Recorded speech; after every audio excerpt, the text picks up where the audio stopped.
Welcome back. In this video, we're going to look at the Lunt 40mm solar telescope and the Skywatcher Solar Quest mount.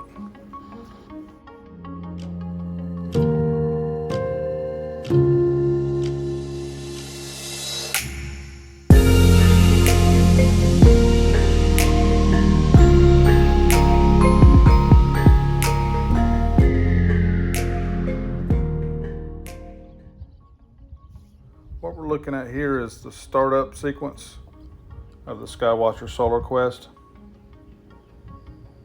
and how long it takes the GPS to locate the sun with the included camera.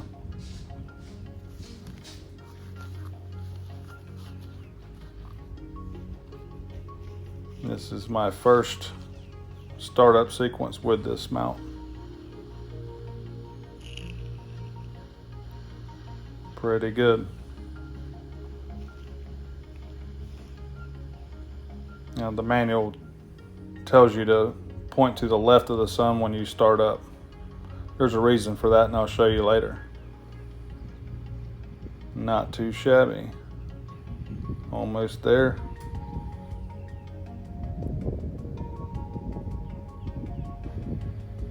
Bada bing. Not too bad.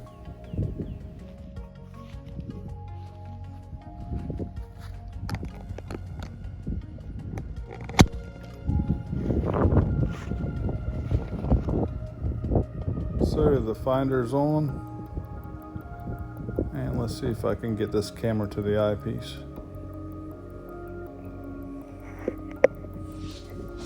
Wow, impressive.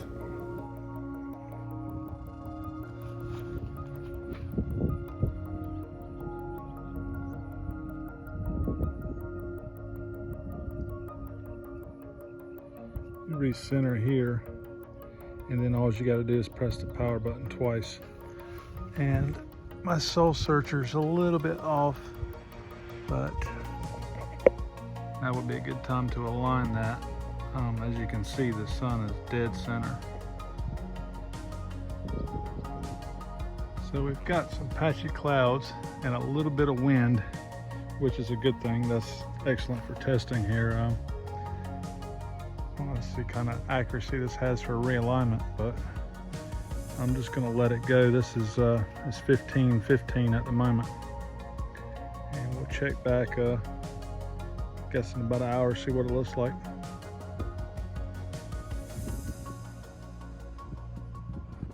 Cloud just passed over, and we'll see how this thing recovers here.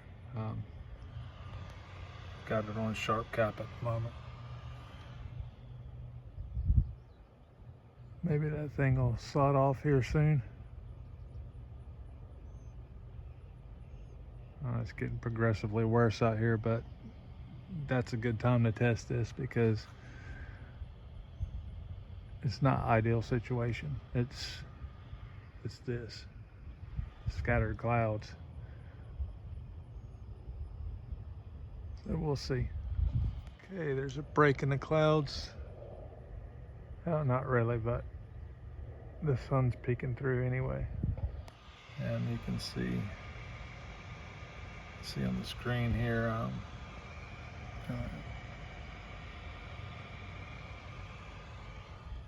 it's getting ready to stick its. The sun's starting to peek now a little bit through the cloud. Still nothing on the screen. As you can see on the screen, and also above me, that the clouds have completely obscured the sun.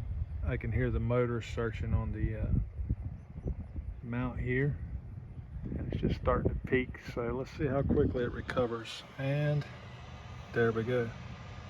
So that was a downtime of about, I'm going to say 6 or 7 minutes, and just as soon as it hops out, we're just about dead center. So that's a really good performance there.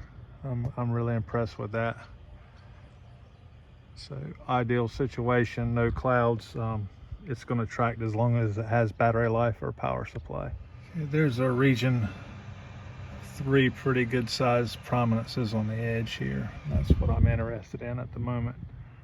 So I'm going to try to do the surface detail and the prominences in one exposure. I'm at 11 milliseconds. And my gain is a little low. It's at 19, so I might need to push the exposure up a little more. But I want my histogram to fall short. Last time about 90% was too aggressive, so I'm going to stick with around 80% this time. And I got a lot of clouds to deal with in and out, but as soon as it comes back, I'll try to get that region. So I don't like a lot of huge processing. I shot this out of one AVI sequence. I'm exposing for the prominence and the surface detail at the same time. And this is cropped fairly well in at 16:9. And here you're seeing it inverted. A lot of people will shoot completely differently. They'll do one for the prominence, which is overexposed for surface, and then combine, but I prefer to do it all in a single exposure. But pretty impressive results for a 40mm solar scope, in my opinion. So this is what happens when you don't follow the instructions and you power on with the scope position to the right of the sun.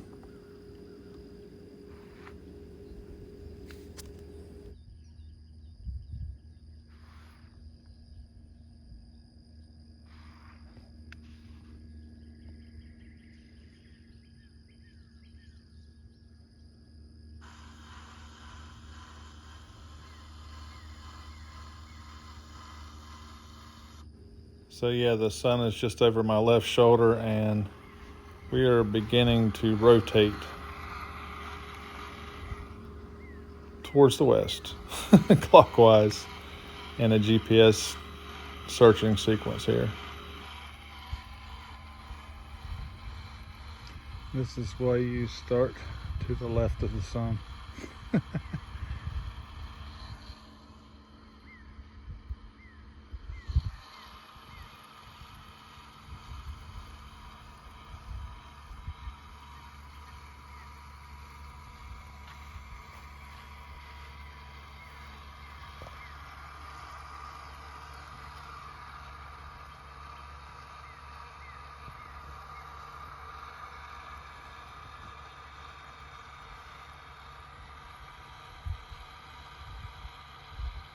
You're getting close. Let's see what you do.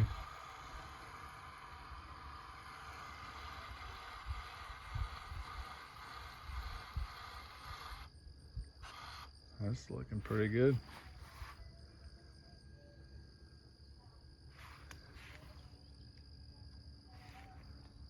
And we're on. Let's have a closer look at the mount and then we'll check out the scope. So the tripod is nothing really special. You've got a plastic brace slash tray here to twist in there. It's aluminum tripod legs and they're twist lock. These are actually kind of stiff.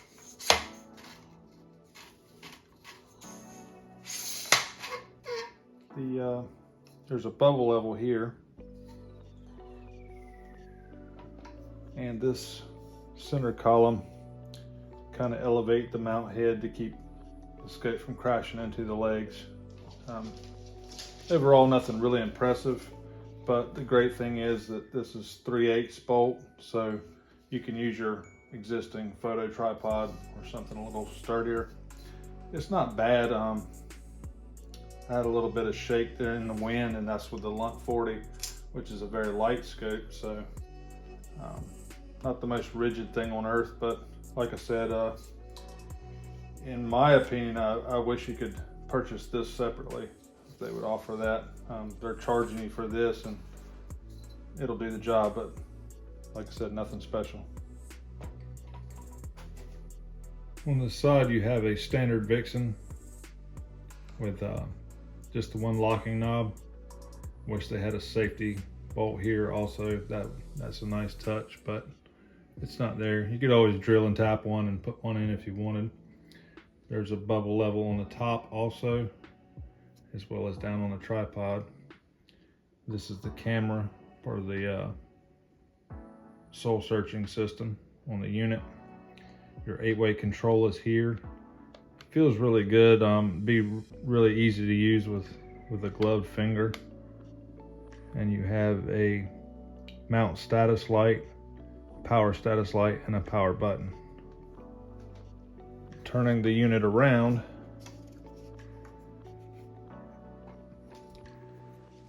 you can see the camera here, and the two sides are slightly elevated in case you bump it into something, I guess. A big fault I have with this system is there's no protective cap included. I find that kind of odd. Like, I try to use a 1.25 eyepiece cap, even split the edges of it, and it doesn't quite fit. Something a little larger than that, I'll come up with something and make my own, maybe plastic wrap or something, I don't know. But you see the logo here, Helio Fund. Your battery compartment is here, and that's 8 AA's. So if you're going to be running batteries, I suggest you get rechargeables. That's what I use on mine. 3 sections, pretty length. There you go. See that? You got to kind of push in. Yeah, that's a little tricky getting that back on there. Could have allowed for a little bit more room, but you don't want to try to force this clutch. You want to let the motor always do all the turning for you. You see the patent number, all that good stuff here. Some information on the top. And additionally, I'm not sure if the Orion branded version of this, which is basically practically the same mount, I'm not sure if it has a DC option, but I'll show you that next. So if you're worried about batteries, strangely, you can't find this information online, but the battery pack can be removed here, and the unit comes with a DC 12 volt adapter. So basically you would just plug these 2 wires together and use this as your cover plate. And specifically, so you can see this because it's not advertised, these are the power requirements in case you want to buy a AC adapter. So it's DC 7.5 to 12 volts, 500 milliamps, with a plug that's 2 millimeter inner diameter, 5.5 millimeter outer diameter, center positive. That's really the most important part if you're shopping for that on Amazon or something. Make sure you're center positive, otherwise you're gonna ruin your mount. But yeah, it's cool that that's an option. So if you're doing this from home all the time, then this is the way to go instead of burning through these guys. This is the mount head itself without the extension. And as you can see, the top of this rotates around this center point here. So any tripod with a 3/8 bolt will work with this. If you have a 1/4-20, which is the more common tripods, they make adapters relatively cheap that goes from 1/4-20 to 3/8. 3/8 is actually pretty common when you get into wildlife photography and that sort of thing, where you're using bigger mounts. So, but that's basically the bottom of it. So out in the field, as I said earlier, this control feels really good, and there's a very slight delay as you come over one direction or the other. And it's 8-way, so you can go southeast, southwest, northwest, northeast. But I have a fault with the unit itself, is that I see nowhere for firmware upgrade. That's got me kind of, I have no idea how that would happen. I don't think that was an option or a forethought. And it would be nice if you could put this on a wedge so that you could use it equatorially. And you may be able to, I haven't tested that yet. Like the GPS and all may function fine outside of level. I don't know that. I have not tried that yet. I will in a future look at this. Another fault, like I said, was I can't believe they didn't include some protective cap for this. I double checked the box after I unboxed it actually because I thought I missed it, but there's nothing. That's insane. Like, it's so easy to have this laying around and damage that, but what do I know? Here's a video clip I captured just showing the 8-way control. And this was on the day it was really windy.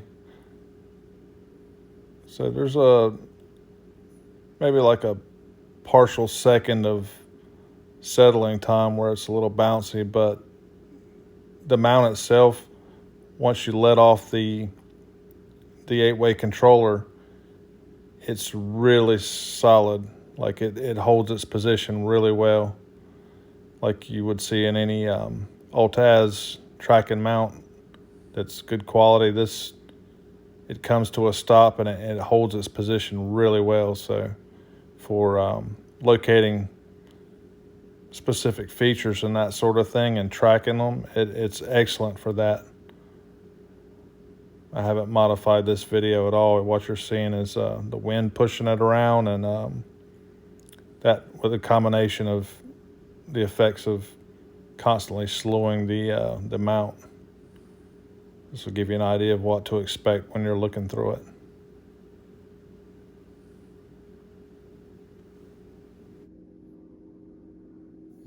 So for pairing with the SolarQuest mount, I chose to use a Lunt Solar Systems Lunt 40mm hydrogen alpha solar telescope.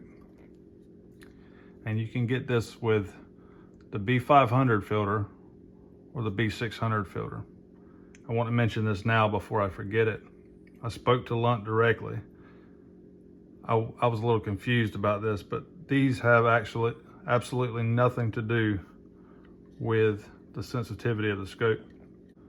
You're perfectly fine with the B500, which is a lot cheaper, if you're using a planetary camera like I am, which is the ASI 120 MCS.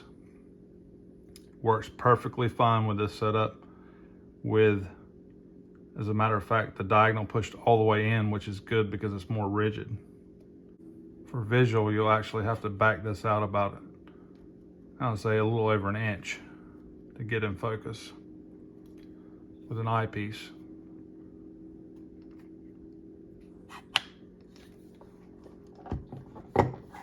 So you'll see this advertised frequently with the B600. My point is you can image and you can use it visually with the B500, which is a lot cheaper. Comes with a soul searcher, which I'm not real fond of these peephole style solar searchers. What amused me was on Dylan's video, he was talking about how misaligned it is and that sort of thing, but if you read the instructions and you find the Allen key that comes with the telescope, you center the sun in the eyepiece and then you make adjustments here, here, here, and here. You can see that. The holes that these bolts are in are a little oversized, so there's play left and right and that sort of thing. You can actually position these. In other words, these plates are separate from this bracket right here. But anyway, it comes with this dovetail, and this is a tilt tune telescope. From my experiences, I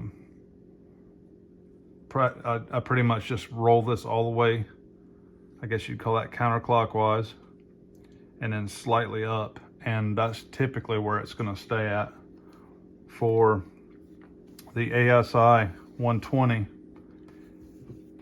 MCS, I am at 4 on this scale that's on the side. That's really convenient, and it's right around there is the sweet spot, and that's with the diagonal pushed all the way in, and that gives you a little head start if you were to purchase this.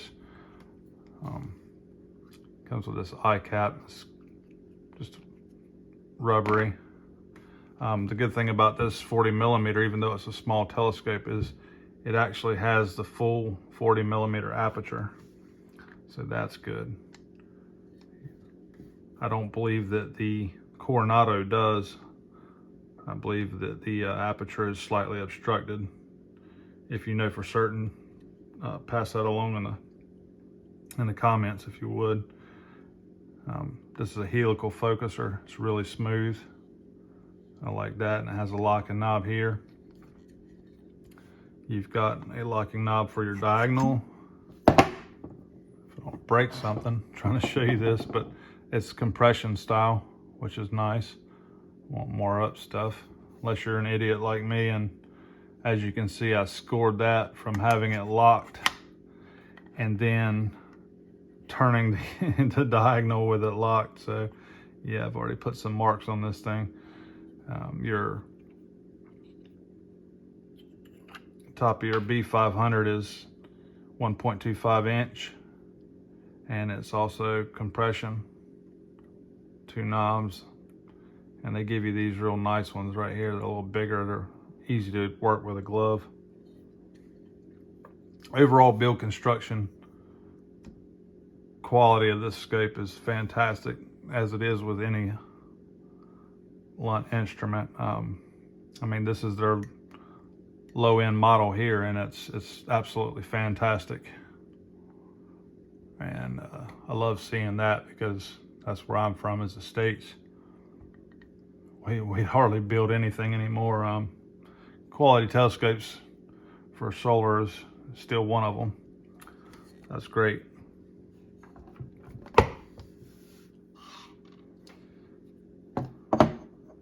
So I don't know if I mentioned this, but you have a male M42 thread, and also here, so you could easily adapt a camera to this. Overall, really light scope, but very well made,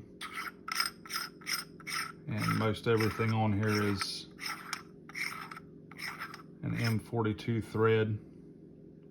Here, and also there. So for working out your back focus, it's not real difficult. I'll likely put an extension in here with a locking ring so that I can position this still and you know, have a threaded connection over this nose piece. Simple, cheap upgrade. That's pretty much the build of the Lunt 40.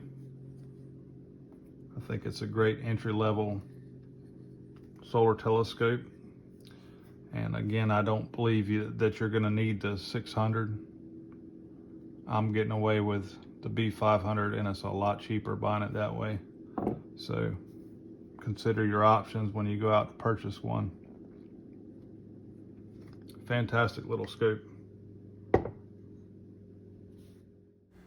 So overall, the SolarQuest performed really well. It met and exceeded my expectations with some really very small faults.